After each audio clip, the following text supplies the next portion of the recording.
Hello students, welcome to Education Plus. நம்ம இந்த CBSE Class 10 Chapter 5 கண்டினியூஸாக பார்த்துட்டு இருக்கோம். அதில் 5.1 4th sum 10th ப்ராப்ளம்லேருந்து நம்ம ஸ்டார்ட் பண்ணணும்.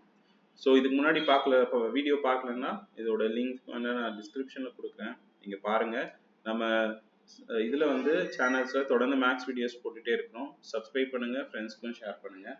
ஸோ இப்போ வந்து 2A, 3A, 4A and so on. இது APயான்னு செக் பண்ணணும். செக் பண்ணிட்டு if it is AP further ஒரு 3 terms எழுதணும். ஸோ ஃபர்ஸ்ட் என்ன பண்ணலாம்? D1 2A minus A, A. D2 என்ன வரும்? 3A minus A, 2A, it is also A. அப்போ இது AP தான். பார்த்தோன்னே தெரியுது A, 2A, 3A, 4A. அடுத்து என்ன வரும்? கண்டிப்பாக அது என்னவா தான் இருக்கும்? 5A. அடுத்தது 6A, 7A. ஏன்? AAவை ஆட் ஆகிட்டே இருக்கு. Okay, the plus difference will be added to the next term. Okay, clear? So next sum போலாமா? So next sum என்ன கொடுத்திருக்காங்க அப்படின்னா 11th sumல, okay, இது வந்து பாத்தீங்கன்னா a square a cube a power 4 அப்படி கொடுத்திருக்காங்க. Okay, இது நம்ம வந்து APயா இல்லையா அப்படின்றத நம்ம செக் பண்ணலாம். Okay, so எப்படி நம்ம செக் பண்றது அப்படின்னா டிஃபரன்ஸை முதல்ல பார்க்கலாம். Okay, டிஃபரன்ஸ் என்னது? D1 வந்து a square minus a. சரி, என்ன சார் இப்படி இருக்கு? நம்ம சால்வ் பண்ணிடலாம். காமனா இருக்கிறது மட்டும் வெளியே எடுத்துடலாம். அப்போ a minus 1 இதை அப்படியே வச்சுக்கலாம். D2 வருவோம். a cube minus a square. இதுல இருந்து நம்ம a ஸ்கொயரை காமனா எடுத்துட்டா a minus 1. இது வந்து சேமா a into a minus 1 a square into a minus, கண்டிப்பா இல்ல, ஒரு a வந்து இங்க மல்டிப்ளை ஆயிருக்கு. அப்போ டெஃபினட்டா D1 which is not equal to D2. அப்போ this is not an AP. Okay, 12th sum போலாமா? So 12th sum வந்து பாத்தீங்க அப்படின்னா √2 2√2 3√2. இப்போ √2 2√2 3√2 அப்படியே கொடுத்துருக்காங்க.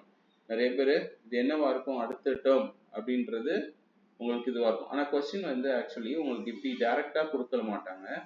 உங்களுக்கு கொஸ்டின் வந்து எப்படி இருக்கும் அப்படின்னா √2 √8 √18 √32 போயிட்டே இருக்கும். இதை நீங்க சிம்பிளிஃபை பண்ணீங்கன்னா இது கிடைக்கும். சரியா? 8 சிம்பிளிஃபை பண்ணா என்ன கிடைக்கும்? 4. so 2 2s are, அப்போ 8 என்ன வரும்? which is equal to 2 into 2 into 2. so ஒரு 2 வெளியே, ரெண்டு 2க்கு ஒரு 2 வெளியே எடுத்துடலாம். so 2√2. இதே மாதிரி √18 3√2 கிடைக்கும் இல்லையா?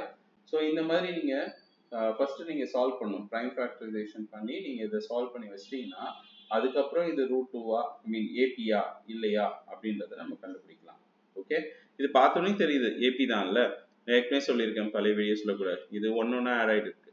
2√2 3√2. அடுத்து என்ன வரும் சொல்லுங்க பார்ப்போம். எஸ் 4√2. அடுத்து என்ன வரும்? 5√2. அடுத்தது 6√2. சார் 4√2வை கொஸ்டினுக்கு ஏற்ற மாதிரி எப்படி சார் எழுதுறது அப்படின்னா 4√2. அப்ப கண்டிப்பா இங்க உள்ள வந்து எத்தனை 4 வந்திருக்கும்? 2 4 வந்திருக்கும். அதனாலதான் ஒரு 4 என்ன ஆயிருக்கு? வெளியே வந்திருக்கு. அப்போ 16 into 2 இல்லையா? அப்போ 16 into 2னா 6 2s are 12 32. அப்போ இது √32. Okay right. அடுத்தது 5√2 அதே மாதிரி இல்லையா? ஸோ 5√2க்கும் என்ன வந்திருக்கும்? 5√2 அப்படின்னா கண்டிப்பா உள்ள 5 into 5 into 2. அப்போ √25 into 2. √25 into 2 எவ்வளோ? √50. இப்போ 1 4√2 5√2 6√2 எழுதலாம். பட் சில சமயம் உங்களுக்கு அப்ஜெக்டிவ் டைப்ல எல்லாம் உங்களுக்கு இந்த மாதிரியும் கேட்பாங்க.